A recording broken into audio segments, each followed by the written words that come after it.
Cash reserve ratio. Cash reserve ratio, cash reserve ratio क्या होता है, मैं सिंपल टर्म में बताऊं। आरबीआई कहती है कि कमर्शियल बैंक्स को कि जो आपका टोटल डिपॉजिट है, जितना भी आपका टोटल डिपॉजिट है, फॉर एग्जांपल आपका 1 लाख है, ठीक है, होता तो करोड़ में है खैर ये, तो उसका 10% आपको वो मेरे को जमा करना होगा। 10, 15, 20 वो डिपेंड करता है कि सिचुएशन कैसी है मार्केट की उसके बिहाफ पे, ठीक है। तो अब आरबीआई क्या कहता है कमर्शियल बैंक को कि आपको 10 या 20, 30 जो भी है आपको मेरे पास डिपॉजिट करना पड़ेगा, ठीक है। मिनिमम परसेंटेज ऑफ, मिनिमम कम से कम इतनी परसेंटेज किसकी, टोटल डिपॉजिट की, किसके पास, आरबीआई के पास। किसको देनी है, कमर्शियल बैंक को।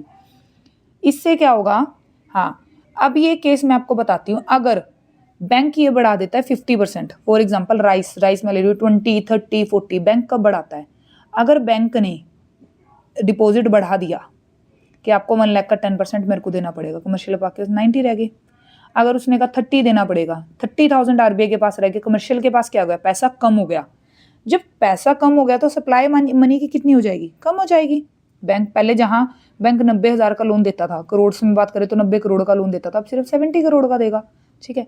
उससे क्या होगा, इन्फ्लेशन कंट्रोल हो जाएगी। कैसे, लोगों के पास पैसा कम आएगा, इन्फ्लेशन कंट्रोल हो जाएगी। अगर बैंक उल्टा कर देता है, फॉल कर देता है सीआरआर में, तो क्या हो जाएगा, फॉल कर दिया तो मनी सप्लाई क्या हो जाएगी, जो रिजर्व है कमर्शियल बैंक के पास इंक्रीज हो जाएंगे। कि यहाँ भी तो 10,000 थे, 1 लाख के अकॉर्डिंग 10,000 थे, बैंक ने कहा सिर्फ 2% दे दो, 98,000 दे सकता है बैंक। वैसे ही करोड़ में वैल्यू बढ़ेगी, तो इससे क्या होगा, रिजर्व बढ़ जाएंगे। रिजर्व बढ़ेंगे तो सप्लाई बढ़ेगी, उससे क्या होगा, या तो आपकी क्या हो जाएगी, डिफ्लेशन क्या हो जाएगी, रिकवर करना शुरू हो जाएगा। डिफ्लेशन क्या होती है, मंदी होती है जब मार्केट में पैसा नहीं बचता, लोगों के पास खर्चे के लिए पैसा नहीं बचता, बैंकों के पास होता नहीं, हाई इंटरेस्ट रेट होता है, तो क्या होता है, बैंक रिकवर करने के लिए सस्ते रेटों पे लोगों को लोन देता है, ठीक है। Thank you.